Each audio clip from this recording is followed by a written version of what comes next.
ಬೆಂಗಳೂರಿಗೆ ಮೃತದೇಹ ಬಂದು ತಲುಪುತ್ತೆ. ಇವತ್ತು ರಾತ್ರಿ 10:45 ಆಗಬಹುದು ಅಂತಿದ್ದಾರೆ. ದೆಹಲಿಯಿಂದ ಇನ್ನೂ ಹೊರಡಬೇಕು, ಶ್ರೀನಗರದಿಂದ ದೆಹಲಿಗೆ ಬರಬೇಕು, ದೆಹಲಿಯಿಂದ ಇಲ್ಲಿಗೆ ಬರಬೇಕು. ಅದನ್ನೆಲ್ಲ ಕೇಂದ್ರ ಸರ್ಕಾರ ನೋಡ್ಕೊಳ್ತಾ ಇದೆ. ಮೃತದೇಹಗಳನ್ನು ಯಾವ್ಯಾವ ರಾಜ್ಯಗಳಿಗೆ ಕಳಿಸ್ಬೇಕು ಅಲ್ಲೆಲ್ಲ. ಸೊ ಇವತ್ತು ರಾತ್ರಿ ಬೆಂಗಳೂರಿಗೆ ಭರತ್ ಮೃತದೇಹ ಬಂದು ತಲುಪಲಿದೆ. ರಾತ್ರಿ 10:45 ವೇಳೆಗೆ ಬೆಂಗಳೂರು ಏರ್ಪೋರ್ಟ್ಗೆ ಮೃತದೇಹ ಬರಲಿದೆ ಅಂತ ಹೇಳಿದ್ದಾರೆ. ಸೊ ಕೆಲವೇ ಕ್ಷಣಗಳಲ್ಲಿ ಮುಂಬೈ ತಲುಪಲಿದೆ ಭರತ್ ಮೃತದೇಹ. ಉಗ್ರರ ಗುಂಡಿಗೆ ಕನ್ನಡಿಗ ಭರತ್ ಭೂಷಣ್ ಬಲಿಯಾಗಿದ್ದು. ಸೊ ಈಗ ಅವರ ಮೃತದೇಹ ಬರಬೇಕು. ರಾತ್ರಿ 10:45 ಬೆಂಗಳೂರು ಏರ್ಪೋರ್ಟಿಗೆ ಬಂದು ತಲುಪುತ್ತೆ ಅಂತ ಹೇಳ್ತಾ ಇದ್ದಾರೆ. ಸದ್ಯಕ್ಕೆ ಈಗ ಮುಂಬೈಗೆ ಬಂದು ತಲುಪಿದೆ ಅಂತಿದ್ದಾರೆ. ಅಲ್ಲಿಂದ ಇಲ್ಲಿಗೆ ಬರಬೇಕು. ಸೊ ಅದಕ್ಕೆಲ್ಲ ರೀತಿಯಾದಂಥದ್ದು ವ್ಯವಸ್ಥೆಯನ್ನು ಮಾಡಿಕೊಂಡಿದೆ. ಏನೆಲ್ಲ ಟ್ರಾನ್ಸ್ಪೋರ್ಟ್ ವ್ಯವಸ್ಥೆ ಆಗಬೇಕು ಅದೆಲ್ಲ ಕೇಂದ್ರ ಸರ್ಕಾರ ಜವಾಬ್ದಾರಿ ತೆಗೆದುಕೊಂಡಿದೆ.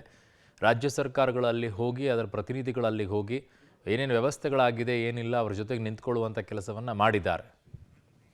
ನನ್ನ ಸಹೋದ್ಯೋಗಿ ಈಗ ರಾಘು ನನ್ನ ಸಂಪರ್ಕಕ್ಕೆ ಸಿಗ್ತಾ ಇದ್ದಾರೆ. ರಾಘು, ಈಗ ಪರಿಸ್ಥಿತಿ ತುಂಬ ಕಷ್ಟವಾಗಿರುತ್ತೆ. ಅವರ ಕುಟುಂಬದಲ್ಲಿ ಸಾಂತ್ವನ ಏನೇ ಸಾಂತ್ವನ ಹೇಳಿದರೂ ಕೂಡ ಅದನ್ನು ಅವರ ಮನಸ್ಸುಗಳೇ ಅರಗಿಸ್ಕೊಳ್ಬೇಕು. ಯಾರೆಷ್ಟೇ ಹೇಳಿದರೂ ಕೂಡ ಸಮಾಧಾನ ಆಗೋದಿಲ್ಲ. ಈಗ ಸದ್ಯಕ್ಕೆ ಏನೆಲ್ಲ ಮಾಹಿತಿಗಳ ಲಭ್ಯವಾಗ್ತಾ ಇದೆ ರಾಘು? ಎಷ್ಟೊತ್ತಿಗೆ ಬರುತ್ತಂತೆ ಮೃತದೇಹ? ಅವ್ರ ಕುಟುಂಬಕ್ಕೆ ಏನಾದರೂ ಮಾಹಿತಿ ಸಿಕ್ಕಿದೆಯಂತ? ಅರುಣ್, ಸದ್ಯ ನಾನು ಅವರ ಮನೆ ಮುಂಭಾಗದಲ್ಲಿದ್ದೇನೆ. ಗಮನಿಸ್ತಾ ಇದ್ದೀನಿ, ಭರತ್ ಭೂಷಣ್ ಅವರ ಮನೆಯ ಮುಂಭಾಗದಲ್ಲಿ ಅವರ ಅಂತಿಮ ದರ್ಶನಕ್ಕೆ ಬೇಕಾದಂಥ ವ್ಯವಸ್ಥೆಗಳನ್ನು ಸದ್ಯ ಮಾಡಿಕೊಳ್ಳಲಾಗ್ತದೆ. ಶ್ರೀನಗರದಿಂದ ಹೊರಟಂತಹ ಮೃತದೇಹ ಸದ್ಯ ಇನ್ನೊಂದು ಅರ್ಧ ಗಂಟೆ ಅಂದರೆ 30-35 ನಿಮಿಷದ ಒಳಗಾಗಿ ಮುಂಬೈ ಏರ್ಪೋರ್ಟನ್ನು ತಲುಪಲಿದೆ. ಅಲ್ಲಿಂದ 8:45 ಅಂದರೆ 8:45ಕ್ಕೆ ನೇರವಾಗಿ ಬೆಂಗಳೂರಿಗೆ ಹೊರಡೋದಕ್ಕೆ ಮುಂಬೈ ಏರ್ಪೋರ್ಟಿಂದ ಹೊರಡುತ್ತೆ. 10:45 10:50 ಸುಮಾರಿಗೆ ಬೆಂಗಳೂರನ್ನು ರೀಚ್ ಆಗುತ್ತೆ ಅನ್ನುವಂಥ ಮಾಹಿತಿ ಸದ್ಯಕ್ಕೆ ಇರುವಂಥದ್ದು. ಅದಾದ ಬಳಿಕ ಅಲ್ಲಿಂದ ನೇರವಾಗಿ ಮನೆ ಬಳಿಗೆ ತರಲಾಗುತ್ತೆ. ಕುಟುಂಬಸ್ಥರಿಗೆ ಸಂಬಂಧಪಟ್ಟಂಥವರೆಲ್ಲರೂ ಕೂಡ ಮನೆಗೆ ಭೇಟಿಯನ್ನು ಕೊಡ್ತಾ ಇದ್ದಾರೆ. ಅವರ ತಂದೆ ತಾಯಿಗೆ ಸಾಂತ್ವನ ಹೇಳುವಂಥ ಕೆಲಸವನ್ನು ಮಾಡ್ತಾ ಇದ್ದಾರೆ. ಬಟ್ ಆದರೆ ಅವರ ನೋವುಗಳು ಕೂಡ ಅದೇ ರೀತಿಯಲ್ಲಿರುತ್ತೆ. ಯಾರೇ ಸಾಂತ್ವನ ಹೇಳಿದ್ರು ಕೂಡ ಕೊನೆಯದಾಗಿ ಮಗನ ಮುಖವನ್ನು ನೋಡೋ ತನಕವೂ ಕೂಡ ಸಾಮಾನ್ಯವಾಗಿ ಅದರ ನೋವು ಹೆಚ್ಚಾಗೇ ಇರುತ್ತೆ. ಬಟ್ ಈಗ ಸದ್ಯ ಅವರ ಮನೆ ಮುಂಭಾಗದಲ್ಲಿ ಒಂದಷ್ಟು ಸಿದ್ಧತೆಗಳನ್ನು ಮಾಡಿಕೊಳ್ಳಲಾಗ್ತಾ ಇದೆ. ಸಂಜೆ ರಾತ್ರಿ ತಂದ ಬಳಿಕ ಅವರ ಕುಟುಂಬದ ಸಂಸ್ಕಾರಗಳೇನಿರ್ತವೆ ಅವೆಲ್ಲವನ್ನು ಕೂಡ ಮೊದಲು ಮಾಡಿ ಮುಗಿಸಿ ಅನಂತರದಲ್ಲಿ ಅಂತಿಮ ದರ್ಶನಕ್ಕೆ ಬೇಕಾದಂಥ ವ್ಯವಸ್ಥೆಯನ್ನು ಮಾಡ್ಕೊಳ್ಳೋದಕ್ಕೆ ಬೇಕಾದಂಥ ಅಂತಿಮ ಸಿದ್ಧತೆಗಳು ಸದ್ಯ ಮನೆ ಮುಂಭಾಗ ಆಗ್ತಾ ಇರುವಂಥದ್ದು. ಇಡೀ ಏರಿಯಾ, ಕೇವಲ ಈ ಮನೆಯ ಮುಂಭಾಗ ಮಾತ್ರ ಅಲ್ಲ, ಇಡೀ ಏರಿಯಾವೇ ನೀರವ ಮೌನವನ್ನು ತಾಳಿರುವಂಥದ್ದು. ಯಾಕಂದರೆ ಇಡೀ ಏರಿಯಾಗೆ ಮಗನಾಗಿದ್ದಂತಹ ರೀತಿಯಲ್ಲೇ ಭರತ್ ಭೂಷಣ್ ಇದ್ದಂಥವ್ರು ಎಲ್ಲರಿಗೂ ಕೂಡ ಬೇಕಾದಂಥವ್ರು ಆಗಿದ್ದರು.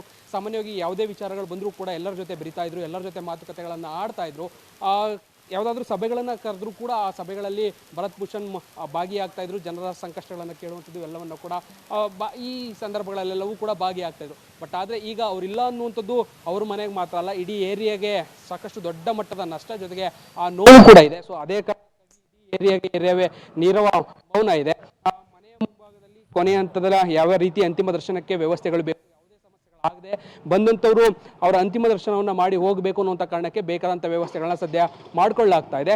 ಬಂದ ನಂತರದಲ್ಲಿ ಅವರ ಕುಟುಂಬಸ್ಥರ ಏನು ಕೊನೆಯ ಹಂತದ ಸಂಸ್ಕಾರಗಳಿರ್ತವೆ ಅವೆಲ್ಲವನ್ನು ಮುಗಿಸಿ ಆ ಬಳಿಕ ಅಂತಿಮ ದರ್ಶನಕ್ಕೆ ವ್ಯವಸ್ಥೆಯನ್ನು ಮಾಡಲಾಗುತ್ತೆ.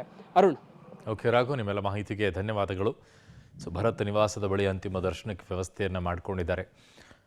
ಒಬ್ಬ ವ್ಯಕ್ತಿ ಅವರ ಏರಿಯಾದಲ್ಲಿ ಚಿರಪರಿಚಿತನಾಗಿರ್ತಾರೆ, ಗೊತ್ತಿರುತ್ತೆ, ಒಳ್ಳೆ ಬಾಂಧವ್ಯವನ್ನು ಇಟ್ಕೊಂಡಿರ್ತಾರೆ. ಈಗೆಲ್ಲ ಅಲ್ಲಿ ಏರಿಯಾದವರು ಕೂಡ ತಪ್ತರಾಗಿದ್ದಾರೆ. ಕೇವಲ ಏರಿಯಾದವರು ಅಷ್ಟೇ ಅಲ್ಲ ರೀ, ಇಡೀ ದೇಶವೇ ಮರಗ್ತಾ ಇದೆ ಈ ವಿಚಾರದಲ್ಲಿ. ಏನು ಹಿಂಗೆ ಆಗೋಯ್ತಲ್ಲ ಅಂತ ಹೇಳಿ. ಯಾರು ಮರಗೋದಿಲ್ಲ, ಅವ್ನು ನಿಜವಾಗಿಯೂ ಕೂಡ ಮನುಷ್ಯನಲ್ಲ. ಅವನು ಯಾವನ ಕಣ್ಣಲ್ಲಿ ನೀರು ಬರಲಿಲ್ಲ, ಅವ್ನು ನಿಜವಾಗ್ಲೂ ಕೂಡ ಮನುಷ್ಯನಲ್ಲ. ಅವನು